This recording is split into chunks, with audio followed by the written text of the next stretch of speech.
اگر آپ کو بھی خرچ کرنے سے ڈر لگتا ہے تو یہ ویڈیو آپ کے لیے بہت ضروری ہے۔ ہماری اسلاف یعنی کہ بزرگ خواتین کس قدر اپنے رب کی عطا پر پختہ یقین رکھتی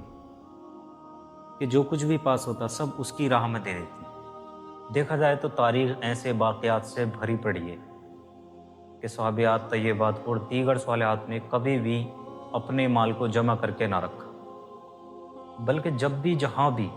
راہ خدا میں خرچ کرنے کا موقع میسر آیا تو فوراً وہاں پر اپنے مال کو خرچ کر دیا۔ بعض لوگ کیا کرتے ہیں کہ اگر راہ خدا میں بھی کچھ خرچ کرنے کا اگر انہیں موقع ملتا ہے، حالانکہ یہ موقع اپورچونٹی بہت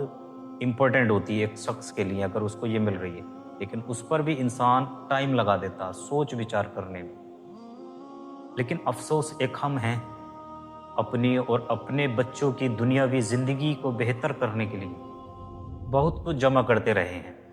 مگر آخری زندگی کی بہتری کے لیے کچھ بھی جمع کرنے کے متعلق نہیں سوچا۔ حالانکہ ہم نے جو کچھ بھی جمع کر کے رکھا ہے اس میں کچھ بھی ہمارا نہیں ہے،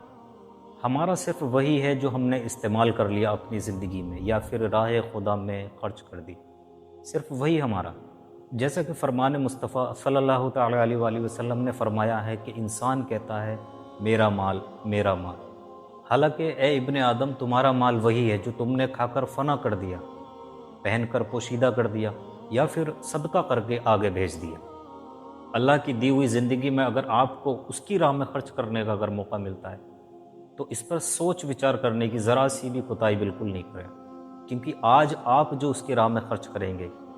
وہ دنیا میں تو آپ کو ملے گا ہی، لیکن وہ ایک آخرت کے لیے آپ کا ایک فکس ڈپازٹ بن جاتا ہے۔ آپ یوں سمجھ لیجئے کہ آپ ایک کسی بینک میں گئے، اور بینک میں جانے کے بعد میں آپ نے کچھ ہزار روپے یا کچھ لاکھ روپے کو وہاں پر فکس ڈپازٹ میں ڈال دیا، یعنی کہ اس کے اندر ایک time duration they the bank نے کہ آپ کو اس مقام تک یعنی کہ 10 سال 20 سال یا 30 سال کے بعد میں یہ پیسہ آپ کو چگنا تگنا کر کے دے دیا جائے گا۔ راہ خدا میں بھی خرچ کرنے کا مسئلہ کچھ یوں ہی ہے، جب آپ خرچ کر دیتے ہیں تو آپ کو وہ خرچ ہوتا ہوا دیکھتا ہے، لیکن اس کا ریفنڈ کتنا ملتا ہے، ریٹرن کتنا ملتا ہے، آپ کی سوچ سے کہیں زیادہ ہوتا ہے۔ مطلب میں تو یوں کہتا ہوں کہ آپ اس پہ سوچ بھی نہیں سکتے۔ خدا کی دی ہوئی کوئی بھی نعمت، کوئی بھی چیز بے شمار ہوتی ہے،